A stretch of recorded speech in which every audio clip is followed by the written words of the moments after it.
Jedan broj ljudi koji su javni prostor koristili za upravo klevetu, za neistine, i bili u funkciji stranih službi. I zato ovolika galama sad za priču o kleveti.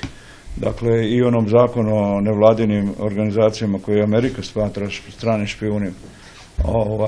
Zato što to njima daje prostor da zagade ovdje sve, da nade nekoliko plaćenika koji to rade uporno.